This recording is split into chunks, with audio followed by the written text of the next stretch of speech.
Exercise 9.1 में question number 9 से आगे हम क्वेश्चन सॉल्व करेंगे। ठीक है, इसमें मेरा क्वेश्चन नंबर 10 है। कह रहा है two poles of equal height are standing opposite each other on either side of road which is 80 metre wide. मतलब कि एक कोई देखो, ये कोई रोड है मानते हैं, ठीक है, मानते हैं कि ए बी आपका कोई रोड है दैट इज 80 मीटर वाइड, यानी कि यह 80 मीटर चौड़ा कोई रोड है। और क्या बोला, two poles are standing opposite to each other of equal है। चलो मानते हैं यहाँ पे ये कोई दो पोल है, यहाँ पे इसको लेते हैं ए बी सी ये डी, ठीक है, दोनों की हाइट सेम है। क्या कह रहा है, of equal height, both poles है हाइट आर इक्वल, ठीक है। और क्या बोल रहा है, कह रहा है from a point between them on road, मतलब कि यहां पे किसी पॉइंट से क्या कह रहा है, इन पोलों के टॉप का एंगल ऑफ एलिवेशन, इससे और इससे फॉरवर्ड क्या बोल रहा है, इज 60 डिग्री एंड 30 डिग्री। जो मानते हैं ये आपका 60 डिग्री है और ये आपका क्या है 30 डिग्री है। तो क्या बोल रहा है, बोला find the length of poles and the distance of the point from the poles and the distance of point from the pole. देखो बच्चे ना, तो आपको इस पोल से इस पॉइंट, चलो मानते हैं बी और ये मानते हैं ई, ठीक है, तो इन पोलों से इस पॉइंट ई का डिस्टेंस आपको फाइंड करना है और हाइट ऑफ पोल्स आपको फाइंड करना है, ठीक है। बस यही कहानी थी, कहानी इसमें बस हो गया खत्म। देखो बच्चे थोड़ा एक बार क्वेश्चन को फिर हम देख रहे हैं। कह रहा है two poles of equal height are standing on a road that is 80 metre wide and from a point on the road let us suppose point A, ठीक है, the angle of elevation of the top of the both pole are 60 degree and 30 degree. Then find the distance of the point from the poles and the height of poles, ठीक है, आपको यही find करना है। तो कहानी सब same है, अब यहाँ पर सीधे हम सॉल्व कर रहे हैं, ठीक है। तो हम ये काम करते हैं ना, हम इसको मानते हैं x, let E be equal to x. तो देखो यहाँ पे लिखेंगे let E be equal to x metre. तो देखो, तो अगर हम इसको x मानते हैं, ठीक है, तो अब देखो टोटल मेरा क्या था 80, ये हो गया x, तो this length will be how much 80 minus x, यानी कि 80 माइनस एक्स, ठीक है। यहाँ पे इतना पार्ट क्या हो जाएगा 80 माइनस एक्स। तो यहाँ पे लिखेंगे, इसलिए जब हम ए फाइंड करेंगे तो टोटल में से ए बी में से ई बी को माइनस कर देंगे, that is what A B, यानी कि 80 माइनस एक्स। तो ये आपका हो जाएगा वैल्यू ऑफ ए, क्या हो जाएगा 80 माइनस एक्स, ठीक है बच्चे। तो अब हम इसमें क्वेश्चन को सॉल्व कर रहे हैं। देखो अब इसमें ले रहे हैं we have two right angle, इसमें लेते हैं now from right angle triangle. चलो लेते हैं पहले ये CBE angle B is 90 degree and A is 90 degree, ठीक है। तो देखो यहाँ पे क्या होगा, देखो यहाँ पे अगर हम ये एंगल लेंगे तो परपेंडिकुलर अपॉन बेस, यानी कि हम यहाँ पे यूज करेंगे 10 का, 10 30 इक्वल टू हाउ मच, तो BC अपॉन BE, ठीक है। और देखो तो BC कितना आपका है H, BC कितना है H और BE कितना मान लिए X, ठीक है। तो वो 10 30 यानी 1 upon under root 3 equal to H upon X, ठीक है। जिसको सॉल्व करेंगे हम यहाँ से तो क्या होगा, X equal to under root 3H, that will be the value of H in the form of value of X in the form of H, ठीक है। तो देखो हम इससे H की वैल्यू क्या निकालिए रूट 3H, ठीक है। अब हम इसको लेते हैं again from triangle DAE, from angle DAE से, फिर यहाँ क्या लेंगे 10 60 equal to how much, perpendicular upon base, यानी कि AB अपॉन AE। AD कितना आपका है H और ये कितना है 80 माइनस H, ठीक है। देखो तो यहाँ पे 10 60 यानी कि under root 3 equal to H upon 80 minus X, ठीक है। And when we simplify this equation we obtain 1 into H, ये कितना होगा अंडर रूट 3 इंटू 80 माइनस 6, ठीक है बच्चे। देखो तो एक काम करो, काम आप इसमें लिख लीजिए, ठीक है, कि हम इसमें जो क्या था यहाँ पे, यहाँ देखो तो x की वैल्यू मुझे क्या मिल रही है, √3h, ठीक है। तो इसको मानते हैं इक्वेशन 1, इसको मान लेते हैं इक्वेशन 2। यहाँ पे हम सॉल्व करेंगे क्या, putting the value of x is equal to √3h in equation number 2, यानी कि हम 1 से x की वैल्यू 2 में पुट कर रहे हैं। देखो तो मुझे यहाँ से क्या मिल जाएगा, h is equal to how much, √3 into क्या था 80 और x की वैल्यू कितना है, √3h, ठीक है। और जब इसको सॉल्व करेंगे हम तो क्या मिल जाएगा, h is equal to 80 √3 3h हो जाएगा, ठीक है बच्चे। और देखो तो इसको जब यहाँ ट्रांसफर करेंगे तो माइनस है तो प्लस, यानी कि 3h is equal to 80 √3 and that is this 4h is equal to 80 √3 and h is equal to how much, 80 √3 upon 4, that is 4 to 8, यानी कि 20 √3, ठीक है। that is value of h। देखो तो मैंने यहाँ से h की वैल्यू हम फाइंड कर ली क्या, 20√3, ठीक है। तो देखो मैंने यहाँ से हाइट जो था पोल का, मैंने वो क्या किया, फाइंड कर लिया। अब मुझे इस पॉइंट E की पोजीशन दोनों पोल से फाइंड करना है, ठीक है। तो देखो ना, आप यहाँ से ए निकाल लो, ए, तो जब ए फाइंड करेंगे यहाँ से तो क्या होता है, 80 माइनस h, देखो यहाँ पे है क्या, 80 माइनस x, और देखो यहाँ से बच्चे 80 माइनस x, और एक काम करो ना, देखो यहाँ पे, यहाँ लिखो फ्रॉम, अभी बताओ, यहाँ लिखो फ्रॉम 1, क्योंकि देखो यहाँ से क्या था, 1 से x इसके क्या था, √3h, ठीक है। और हम जब इसमें इस h की वैल्यू को पुट करेंगे तो मुझे x की वैल्यू आ जाएगी, ठीक है। तो यहाँ से क्या मिल जाएगा, x equal to √3 into h की वैल्यू कितना है, 20√3, सॉल्व करेंगे, √3 और इंटू 20, दैट इज 60 मीटर। देखो तो मुझे x की वैल्यू क्या मिल गई, 60 मीटर। तो कहने का मतलब क्या है कि यह जो पॉइंट E है, ठीक है, वह इस पोल से जो 30 डिग्री का एंगल बना रहा है उससे 60 मीटर की क्या होगा, दूरी को होगा। अब हम थोड़ा इस पोल से इसका पोजीशन निकालते हैं, यानी कि जब हम ए फाइंड करेंगे, ए की लंबाई, यानी कि यह ए की लंबाई यानी डिस्टेंस, तो क्या होता था 80 माइनस x, यानी कि 80 माइनस x यानी 60, दैट इज 20 मीटर। तो that was the final position of the point E from pole DA and BC। Question number आपका है 11, बहुत कीजिए। देखो इसमें ना बोल रहा है a TV tower stand vertically on the bank of a canal, ठीक है, from a point on the other bank directly opposite to the tower, the angle of elevation of the top of the tower is 60 degree and from another point 20 meter away from this point, the line joining the point and the foot of tower, the angle of elevation of the tower become 30 degree. Find the height of tower and width of the canal। देखो बच्चे बहुत easy है। देखो यहाँ पे बोल रहा है कि एक कोई टावर है, ठीक है, जो किसी कैनल पे वर्टिकली खड़ा है, ठीक है।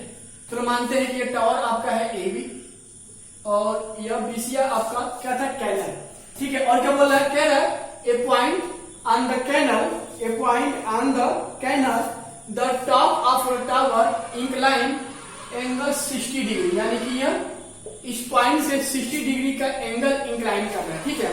और देखो तो क्या बोल रहा है, कह रहा from another point 20 metre away from this point, यानी कि इस पॉइंट से जब हम 20 मीटर और एक्स्ट्रा आते हैं, जिस पॉइंट से हम 20 मीटर और एक्स्ट्रा आते हैं, ठीक है, तो क्या कर रहा है, it incline the angle of elevation 30 degree from the top of the tower, ठीक है, ऐसे ये आपका 30 डिग्री क्या कर रहा है, बन रहा है।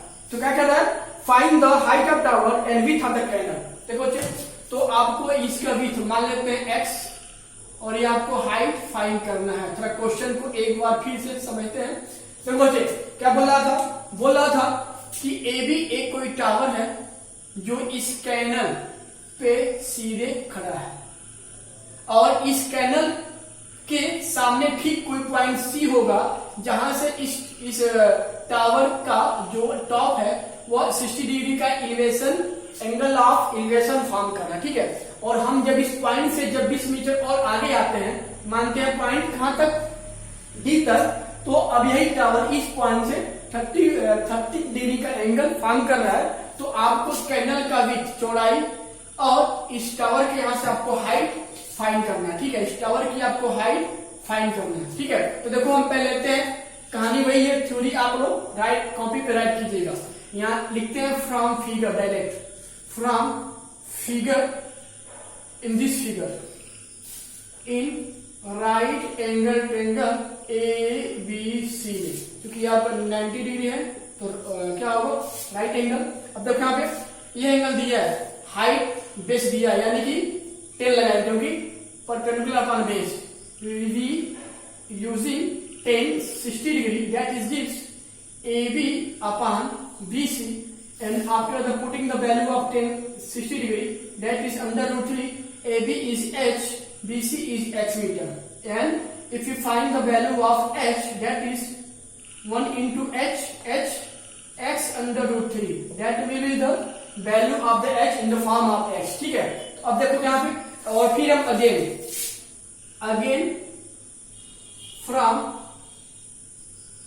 द ट्रायंगल DBA, पूरा लेते हैं कंप्लीट, DBA से यहां क्या हो जाएगा, 10 30 degree equal to how much, AB upon BD, AB upon BD, ठीक है। और देखो 10 30 यानी 1 upon under root 3 equal to AB, H यह क्या हो जाएगा, DC plus CB, DC plus CB, and after the simplify, DC यानी कि 20 मीटर, CB यानी x मीटर, ठीक है। देखो चेक, अब हम जो है इसको सॉल्व करेंगे, 1 इंटू दिस क्या हो जाएगा, 20 प्लस x, और ये क्या हुआ, h into under root 3, h लिखते हैं इसको रूट 3 इंटू h, ठीक है बच्चे। देखो अब मुझे यहां से क्या फाइंड करना था, x और h, ठीक है। तो देखो, तो हमने एक काम कर रहे हैं, हम इस इक्वेशन नंबर 1 से हम h की वैल्यू इसमें पुट करना है, ठीक है।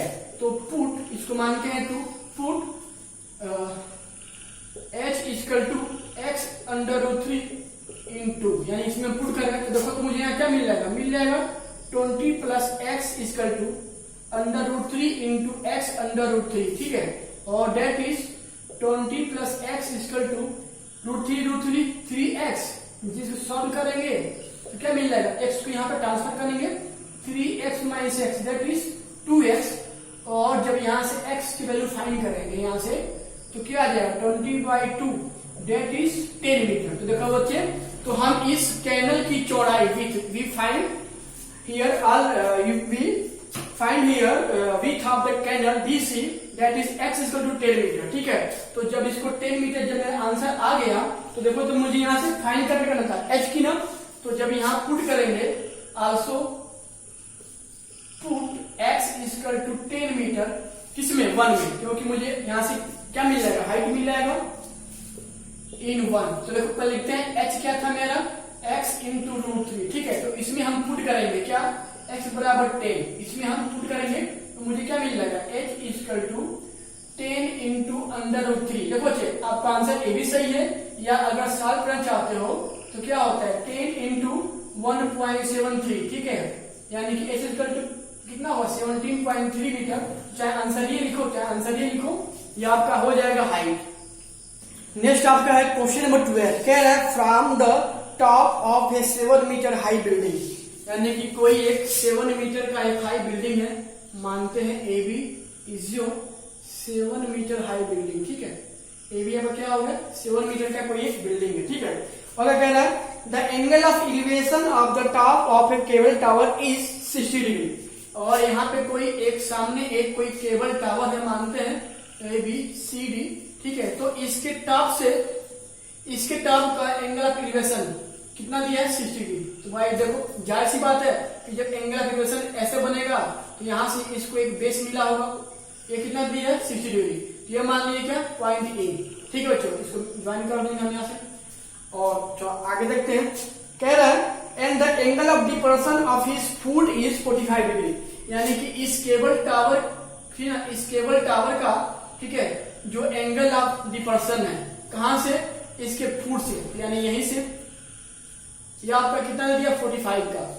तो आप लोगों को देखो बच्चे क्या पता है कि अगर कोई देखो ऐसे एंगल आपका हो रहा है, ठीक है ना, तो जो एंगल ये होता है वही आपका एंगल हो होता है, क्योंकि ये दोनों क्या होते हैं पैरेलल। तो जो ये हो गया एंगल आपका, ये भी एंगल ये हो जाएगा, ठीक है।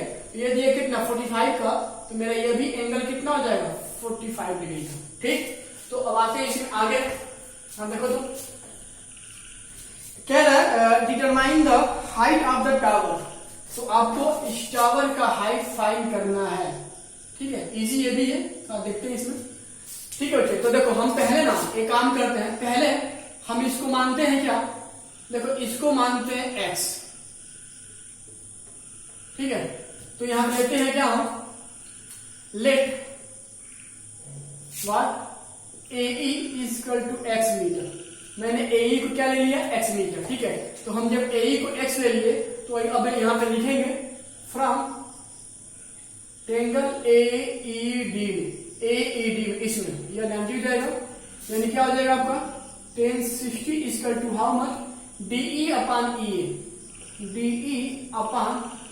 और देखो तो tan 60 कितना दिया है √3, DE कितना दिया आपको फाइंड करना है, ये कितना दिया है x, ठीक है। जब यहां से DE की वैल्यू निकालेंगे हम यहां से, when we find out the value of DE we obtain x √3, ठीक है। इसको मान लेंगे हम क्या इक्वेशन 1, यानी कि हमने DE की जो वैल्यू है मैंने उसको फाइंड कर लिया, क्या आ गया x √3। और बच्चे यहाँ पे तो एक ही बताओ, जब ये दिया है x का तो मेरे क्या होगा, this line EC will be also what 10 metre, sorry जब ये 7 का है तो मेरा ये भी क्या होगा 7 का, ठीक है बच्चे। तो देखो तो यहाँ पे नहीं काम करो, खैर इसे मतलब नहीं है 7 मीटर का। देखो यहां से जब ये x दिया है तो मेरा ये भी क्या हो जाएगा x का, ठीक है भाई। जब ये x का है तो मेरा क्या ये भी हो जाएगा इसका। अब यहां लिखेंगे अगेन फ्रॉम ट्रायंगल ABC में, देखो हम यहां से ये ले लेंगे एंगल, तो ये लेंगे फिर परपेंडिकुलर अपॉन बेस, तो tan 45 degree equal to how much AB upon BC, ठीक है BC है ना, तो BC हो जाएगा tan 45 क्या होता है 1 AB 7 मीटर, BC यानी x। और जब इसको सॉल्व करेंगे कितना आ जाएगा x इक्वल टू 7 मीटर। तो बच्चे देखो तो मैंने यहां से क्या निकाल लिया, जो यह x था मैंने उसकी वैल्यू क्या निकाल लिया 7 मीटर, ठीक है। और मुझे यहां से क्या फाइंड करना था DE, मुझे DC, देखो मुझे यहां से DC फाइंड करना है, ठीक है। तो देखो तो यहां से मुझे यह क्या है 7 पता है, अगर यह पता हो जाए और इसको अगर इसमें हम ऐड कर दें तो मेरा पूरा यह लंबाई क्या होगा नोन हो जाएगा। तो देखो हम एक काम करते हैं, इस वैल्यू को उठा के पुट करते हैं किसमें 1 में, क्योंकि यही मुझे DE की वैल्यू x के फॉर्म में था। तो यहाँ पे पुट करेंगे क्या, पुट x बराबर 7 मीटर इन व्हाट इक्वेशन 1। तो देखो यहाँ से मुझे क्या मिल जाएगा DE की वैल्यू क्या मिल जाएगा 7 इंटू √3 दैट इज 7 √3 मीटर। तो मुझे DE की वैल्यू क्या मिल गई 7 √3 मीटर, ठीक है। तो जब यहां से निकालेंगे हाइट ऑफ द टावर तो क्या हो जाएगा DC, यानी कि DE प्लस EC। यहां देखो तो DE आपका कितना निकालेंगे अभी 7 √3 और प्लस ये कितना दिया है 7, दैट इज अगर 7 कॉमन लेंगे यहां से तो क्या आ जाएगा √3 + 1, ठीक है। तो बच्चे आपका ये भी हो जाएगा आंसर। या देखो तो यहां से इसको सॉल्व करें यहां से √3 यानी कि 1.73 + 1 तो क्या हो जाएगा 7। यहां देखो ये आपका क्या हो जाएगा h equal to 7 into 1 plus क्या हो जाएगा 1 इंटू 7.3 यानी कि 2.73। जब सॉल्व करेंगे यहां से 7 3 या 21, 7 7 या 49 और 2 कितना आ जाएगा 51 और 2 बच जाएगा 5, 7 2 या 14 और 5 19, ये 19.11। तो ये भी सही है और आपका आंसर ये भी सही है। ज्यादा आप लोग सॉल्व करोगे तो गलती होने का चांस रहेगा, इतनी लगा के छोड़ दो नंबर मिल जाएगा। नेक्स्ट आपका है क्वेश्चन नंबर 13 और मेरा क्वेश्चन नंबर 13 आपका इस एक्सरसाइज 9.1 का सबसे बेस्ट क्वेश्चन है। और एक और क्वेश्चन आपका 15, ये 2 क्वेश्चन मेरा बेस्ट क्वेश्चन है। तो थोड़ा इसको हम देखते रहते हैं क्या बोल रहा है। As observe from the top of 75 metre high lighthouse, यानी कि यह कोई एक लाइट हाउस है जो आप लोग पिक्चर में कभी कभी देखते हो, ठीक है। ये कोई लाइट हाउस कितना है 75 मीटर, ठीक है बच्चे। लाइट हाउस कितना दिया 75 मीटर, ठीक है ना। अच्छा अब देखो यहां से और क्या बोल रहा है, कह रहा है फ्रॉम सी लेवल, चलो मानते हैं कि यह कोई क्या सी लेवल है। और क्या बोल रहा है the angle of depression of the two sheeps, यानी कि इसमें दो शीप्स हैं, उनका एंगल ऑफ क्या दिया है डिप्रेशन, मतलब डिप्रेशन कितना दिया है 30 डिग्री एंड 45 डिग्री। अब देखो क्या बोल रहा है, if one sheep is exactly behind the other, यानी कि दो शीप हैं, तो बनाते हैं यहाँ पे ऐसे ही बना भैया, दो शीप क्या करना है, ठीक है। मैंने बना लिया कि ये दो शीप हैं, ठीक है, जो क्या हो एक दूसरे के ठीक पीछे हैं, तो हो गया पीछे, ठीक है। और क्या बोल रहा है इस angle of depression is two ships of 30 degree and 45 degree. तो देखो चलो देखो, तो हम पहले इससे बनाएंगे यहां से 30 डिग्री का, तो टेढ़ा हो गया, ठीक है, यानी इसका। तो देखो क्या बोला है एंगल ऑफ डिप्रेशन, यानी कि हम ऊपर से नीचे की तरफ जब देख रहे हैं तो जाहिर सी बात है कि यहाँ पे एक बेस बन जाएगा यहाँ से, ठीक है। और ये आपका एंगल कितना दिया है 30 डिग्री, तो जो ये एंगल होगा आपका ए बी एंगल कितना हो जाएगा 30 डिग्री, ठीक है ना। और क्या कह रहा है 45 डिग्री, और यहां से कितना दे रहा है 45 डिग्री, ये आपका कितना हो जाएगा 45 डिग्री, तो ये भी कितना हो जाएगा 45 डिग्री, ठीक है बच्चे। अच्छा और क्या कह रहा है two ships of exactly behind the other on the same side, यानी ये क्या है दोनों एक दूसरे के ठीक क्या है पीछे हैं। तो क्या बोल रहा है find the distance between two sheeps, यानी कि तब आपको इसके बीच का ये दूरी फाइंड करना है, ठीक है। ये दूरी इनके बीच का जो है ना, दोनों शीप हैं, इनके बीच का दूरी आपको फाइंड करना है, ठीक है। तो देखो मानते हैं कि ए बी, ये मान लो सी, ये मान लो डी, ठीक है बच्चे। अच्छा एक काम करो ना इसमें, तो सब चीज है क्लियर, थ्योरी आप लोगों को कॉपी पे क्या करना है राइट करना है, सीधे आना है क्वेश्चन पे। तो क्या लिखेंगे यहां से from triangle A B C, A B C, B will be right angle because it is the straight as a tower, ठीक है। यहाँ से एंगल लिख लिया, एंगल B कितना दिया 90 डिग्री, यहाँ पे लगाएंगे क्या 45, क्योंकि मुझे परपेंडिकुलर बेस लेना है 1045, कितना हो जाएगा परपेंडिकुलर, यानी कि AB अपॉन BC। और देखो तो 1045 क्या होता है 1, AB यानी कि 75 मीटर, BC अननोन है तो BC निकाल लेंगे यहाँ से, जब BC फाइंड करेंगे BC इंटू 1, BC बराबर 75 मीटर। तो देखो तो मैंने एक शीप का लाइट हाउस से दूरी इतना मैंने क्या कर लिया 75 निकाल लिया, लेकिन मुझे यह फाइंड करना, ठीक है ना। तो अब हम पूरे में लेंगे, यानी कि ए बी डी में again from the triangle A B D, ये आपका क्या हो जाएगा, यह हो जाएगा 1030 डिग्री, क्या हो जाएगा A B upon B D, यानी कि A B upon B D perpendicular upon base that is 75 upon, देखो बी डी मेरा क्या होगा BC प्लस सी डी, और देखो तो यहाँ पे 1030 यानी कि 1 अपॉन √3, यह हो जाएगा 75 BC, यानी कि अभी मैंने फाइंड किया है कितना 75, और ये आपका है कितना CD यानी कि x, जो मुझे x फाइंड करना है, ठीक है। देखो तो हम जब इसको सॉल्व करेंगे तो क्या हो जाएगा 1 इंटू दिस, यानी कि 75 प्लस x हो जाएगा, ठीक है, बराबर यह आपका कितना होगा 75√3, ठीक है। और जब हम यहाँ से x की वैल्यू फाइंड करेंगे तो 75 को ट्रांसफर कर देंगे 75√3 माइनस 75, ठीक है बच्चे। तो आपका ए भी हो जाएगा आंसर, लेकिन देखो तो यहाँ पे अगर यहाँ से 75 कॉमन लेंगे क्या आ जाएगा √3 माइनस 1, आपका ए भी हो जाएगा answer between the distance of the two sheeps.